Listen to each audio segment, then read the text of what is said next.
Hello traders, trading party channel में आप सभी का स्वागत करता हूं। सबसे पहले आप सभी को हैप्पी दिवाली। हमारा नेक्स्ट ट्रेडिंग सेशन जो रहने वाला है वो मुहूर्त ट्रेडिंग का रहने वाला है। उस वक्त मैं किस दो स्टॉक्स को अभी सिलेक्ट कर रहा हूं वो मैं आपके साथ शेयर कर रहा हूं। देखिए, ये दो स्टॉक्स आपने बाय करने ही चाहिए, ऐसा मेरा कोई पर्सनल सजेशन नहीं है। आप अपने फाइनेंशियल एडवाइजर जो है उससे एडवाइस लेकर फिर आप इसमें इन्वेस्टमेंट करिएगा। मैं जस्ट ये बताना चाहता हूं कि कैसे मैं टेक्निकल एनालिसिस, कैसे मैं फंडामेंटल एनालिसिस कर कर 1 साल के लिए अपने ये स्टॉक सिलेक्ट कर रहा हूं। ठीक है, आते हैं यहां पर। तो फंडामेंटल एनालिसिस देखो, मैंने फंडामेंटल एनालिसिस यहां पर इसका 3 साल का एवरेज किया हुआ है। एंड यहां पर अगर फ्यूचर प्रोजेक्ट्स की बात करोगे तो यहां पर 2 से 3 फ्यूचर प्रोजेक्ट्स यहां पर दिखाई दिए हैं जो मुझे लगता है कि वेदांता को कहीं ना कहीं एक ग्रोथ मिलनी चाहिए, एक ग्रोथ आ सकती है जहां पर मेरा पैसा बनेगा। मैं ये बिल्कुल नहीं कह रहा कि 1 साल है तो 1 साल में लगातार ये इस तरीके से बढ़ता रहेगा और ये एकदम टॉप पे पहुंच जाएगा, ऐसे मेरे कोई एक्सपेक्टेशन नहीं है। बट कहीं ना कहीं स्टेबिलिटी वेदांता बना के रखेगा, ये फंडामेंटल एनालिसिस मुझे बता रहा है। अब टेक्निकल एनालिसिस की बात करते, जो वन ऑफ माय फेवरेट है, मुझे टेक्निकल एनालिसिस पे भी अपने बहुत भरोसा हुआ है। तो इस तरीके से मैं टेक्निकल एनालिसिस कर रहा हूं, ये भी आप नोट कर लीजिएगा। देखिए, सबसे पहले ये जो है 2000, यहां पर आओ 2010, ये 2010 है। ये लगभग लगभग लो मारा था 2013। फिर हम नीचे आए थे 2017 के आसपास। अब हम फिर क्या हुए, फिर हम नीचे, अब हम सिर्फ डाउन वाले आए जो वो साल हम लोग गिनते हैं। अब डायरेक्टली ये ईयर देखो 2020, ये कोविड का साल है। इसका मतलब 2017 से जो ग्रोथ हुई थी इससे, और जितना भी आपको पता होगा कि कोविड में ऐसे कंपनियों का सारों ने अपना लो, यानी कि एक्चुअल प्राइस से भी नीचे अपना लो मारा था। तो अगर ये उसके बाद भी एक लो नहीं क्रिएट कर पाया तो ये हमें समझ में आता है कि ये जो है एक बेहतरीन सा सपोर्ट बन चुका है पूरे स्टॉक्स के लिए।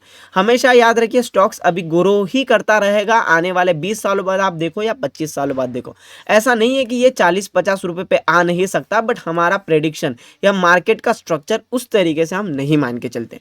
तो जैसे कि पहले मार्केट ने एक लो क्रिएट किया, यहां पर एक सपोर्ट बनाया। अब ये क्या है, नॉर्मल सा सपोर्ट जोन है। अब मैं इसको क्या कहूंगा, सपोर्ट जोन। आप इसको नोट कर लीजिएगा कि ये मैंने इसको क्या बना दिया है, सपोर्ट जोन। अब मार्केट ऊपर चली गई, वापस इस बार आया, अगेन यहां से क्या लिया मार्केट ने, सपोर्ट। तो अब ये सपोर्ट जोन नहीं रहा, ये मेरे लिए बन गया है मेजर सपोर्ट्स। ठीक है, इसको नोट कर लो, ये हमारे लिए मेजर सपोर्ट है। यानी कि अगर बड़े टाइम फ्रेम पे मार्केट सपोर्ट जोन से सपोर्ट लेता है तो वो स्ट्रॉन्ग सपोर्ट में बन जाता है। वैसे ही अगर मैं यहां पर, अब आ जाइए, थोड़ा जूम कर लेता हूं। यहां पे अगर मार्केट टॉप लगाया एंड मार्केट टॉप से बॉटम तक आ गई, लगभग लगभग मार्केट आई है 200 के लेवल तक, फिर मार्केट ऊपर चली गई, फिर मार्केट आई एंड यहां से सपोर्ट ले रही है। तो बिलीव मी, अगर ये वाला सपोर्ट मेरे लिए बनता है तो ये मेरे लिए मेजर सपोर्ट्स का काम करेगा। तो दैट्स द रीजन कि मैं वेदांता को क्या कर रहा हूं, यहां पर सिलेक्ट कर रहा हूं। मैं इसका एसएल क्या रखूंगा, टारगेट क्या रखूंगा, अभी मैं आपको समझाता हूं। यहां पे आते हैं, पहले तो देखो, अगर एक ट्रेंड लाइन यहां से एक फॉर्म करता है वेदांता, ये से ट्रेंड लाइन, तो कहीं ना कहीं चांसेस बन जाते हैं कि मार्केट इस तरीके से एक चैनल क्रिएट करेगा जो इस तरीके का आपको दिखाई देगा। तो ये जो पोर्शन है यहां से लेके तो यहां तक, ये हमारी होने वाली है 1 ईयर की ट्रेडिंग। आई होप आपको समझा होगा कैसा मेरा व्यू वेदांता में रहा है और क्या मैं सोच रहा हूं। मेरे हिसाब से अगर मैं इसको सपोर्ट मान रहा हूं तो इस कैंडल का लो जो है, ये लो एंड ये लो, इनका एवरेज कभी टूटना नहीं चाहिए अगर मेरा एनालिसिस सही निकलता है तो आइए उसका लो देख लेते हैं एक बार, कितना है,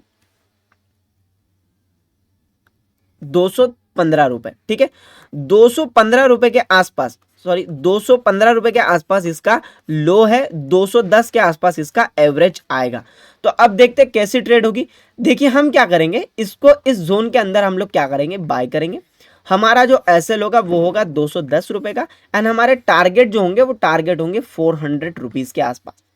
अगर ये 400 से 480 भी जाता है तो मेरा फाइनल टारगेट 480 भी रह सकता है। यानी कि 240 का अगर 480 होता है तो which is 200% of overall, sorry 100% of overall capital. तो 100% रेवेन्यू जनरेट करने का ऑप्शन मेरे पास यहां पर है अगर मैं वेदांता मुझे फॉलो करता है विथ एसएल ऑफ 210। याद रखो, आपको पूरा की पूरा पैसा, यानी 100% आपका फंड किसी भी एक सिंगल स्टॉक में नहीं डालना होता। तो मेरा सजेशन है कि इसमें जो, जबकि देखा जा रहा है कि 30 रुपीज का, यानी 30 पॉइंट्स का यहाँ पर जो रिस्क आ रहा है, आप इसमें 30 to 40% का आप कैपिटल इन्वेस्ट कर सकते हो। कितने में से? अगर आपके पास 10 लाख है तो आप उस 1 लाख का 30 to 40% यहाँ पर इन्वेस्ट कर सकते हो।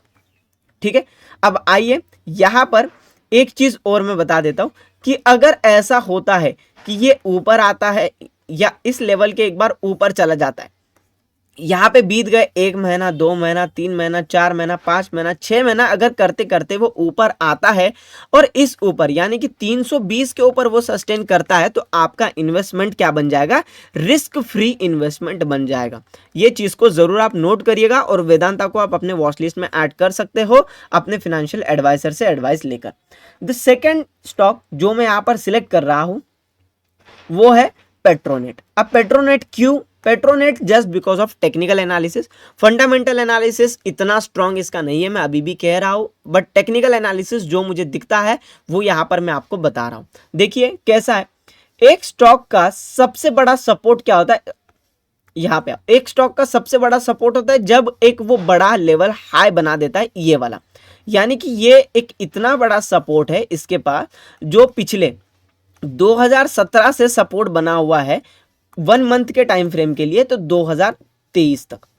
अगर इतने साल तक ये सपोर्ट का काम करता है एंड उसी लो पे आप हो, तो हम ये लो नहीं देख रहे कि ये 100 रुपए का कब आएगा, ये 50 रुपए का कब आएगा। हम देखेंगे कि जो नियरेस्ट सपोर्ट है वहां पर हम क्या करेंगे? बाइंग करेंगे एंड ये सपोर्ट पे सपोर्ट लिए जाता है और एक सबसे लोएस्ट प्राइस पे मिलता है। याद रखिएगा, इन्वेस्टमेंट का सबसे बेसिक रूल मैं आपको बता देता हूं। इन्वेस्टमेंट का सबसे बेसिक रूल क्या है कि सबसे सस्ता खरीदना है। ठीक है, सस्ता खरीदो और महंगा बेचो। अगर आप सस्ता खरीद के महंगा बेचोगे तो ही आप पैसा कमाओगे। अब यहाँ पे सस्ता प्राइस मेरे हिसाब से ये हो सकता है अगर मैं ये ट्रेंड लाइन इस तरीके से ड्रॉ करूं। मार्केट ने किया क्या? मार्केट का मतलब है हम क्या कर रहे हैं? पेट्रोनेट की बात कर रहे हैं। इसने क्या किया? यहां से सेलिंग सेलिंग सेलिंग, ये एक ट्रेंड लाइन फॉलो हो रही थी। यानी कि इसमें आप देखोगे तो बायर्स कुछ भी खास इंटरेस्टेड नहीं थे। अब उन्हें इंटरेस्ट लाया गया, फंसाया गया एंड वहां पर ट्रैप कंप्लीट किया गया। अब इसके पास स्कोप बचता है कि कहीं ना कहीं ये ऊपर फिर से आ सकती है। तो आइए देखते हैं क्या इसका एसएल रहेगा, कैसे हम इसको बाय करेंगे। हम ये भी मान सकते हैं कि मार्केट ने अगर यहां पे आई है, ये मेरा क्या हो सकता है? यहां से मैं यहां पर पॉइंट एक बार नोट करता हूं, वो है 295, 295 से लेके ये लो है इसका 185, 185, यानी लगभग लगभग आप देखो 110 रुपए का ये जोन है। फिर वो उठा कहां तक? 230 रुपए तक। एंड अब वो फिर से 230 के बाद आप देखो वापस ऊपर गया 250, फिर नीचे आया, अब फिर से आ गया है 185 के पास में एंड फिर से बढ़ सकता है। तो अगर ये बढ़ता है तो 230 एंड 250 ये आपका पहला लेवल होगा जहां पर इसके ऊपर आपकी इन्वेस्टमेंट बन जाएगी रिस्क फ्री इन्वेस्टमेंट। एंड इसके ऊपर आप देखोगे 295, यानी कि अगर आप इसको 195 के आसपास बाय करते हो तो आपका टारगेट पहला होगा 230 एंड फिर होगा 295। 230 भी अगर आप मान के चलोगे तो कहीं ना कहीं आप बहुत अच्छा रेवेन्यू जनरेट कर सकते हो। अगर इसके बेस लेवल पे आता हूं तो 185 का मेरा क्या रहेगा? एसएल। अब देखो आप ही 10 रुपए का यहां पर क्या है मेरे लिए रिस्क बना हुआ है। इमेजिन, मैं यहाँ पर कोई क्वांटिटी मेंशन नहीं करना चाहता, बट जस्ट फॉर एग्जांपल आपने यहाँ पर 100 क्वांटिटी ले ली एंड आपने यहाँ पर 10 रुपए के रिस्क पे लगा लिया। आपने पैसा कितना घुसा है? सबसे पहले ये समझो, हम एवरेज मान के चलते 200 रुपए के आसपास आपको मिला हुआ है। आपने 20,000 रुपए यहाँ पर फंसा दिए। 20,000 रुपए में से आपका रिस्क होगा, ठीक है, 10 पॉइंट का है, आपने 100 क्वांटिटी लगाई, आपका 1,000 रुपए के आसपास का रिस्क हो जाता है। एंड इसी तरीके से क्या होता है, आपका अगर इन्वेस्टमेंट प्रॉफिटेबल इन्वेस्टमेंट बन जाता है एंड आप यहां से 195 से लेकर जाते हो इसको 295, यानी 290 के आसपास मान के चलो। 290 पे अगर आप इसको लेके जाते हो तो आपका प्रॉफिट होगा 100 रुपए इंटू अगेन 10, ठीक है, सॉरी 100 रुपए। So it would be 1,000 rupees, 10,000। तो जो है 10,000 अगर आप 20,000 लगा के आपका 1,000 रुपीज का रिस्क आता है तो which is a best stock अगर पेट्रोनेट मेरे हिसाब से आप देखोगे। ये हिसाब आप तब समझोगे जब आपको बैंकिंग सिस्टम समझ में आता है, बैंकिंग सिस्टम आप समझते हो तो, ठीक है। आई होप आपको ये वीडियो समझा होगा। इस 2 स्टॉक्स पे आप जरूर काम करोगे एंड अपना हिसाब से आप इसमें इन्वेस्टमेंट करोगे। चलिए, थैंक यू।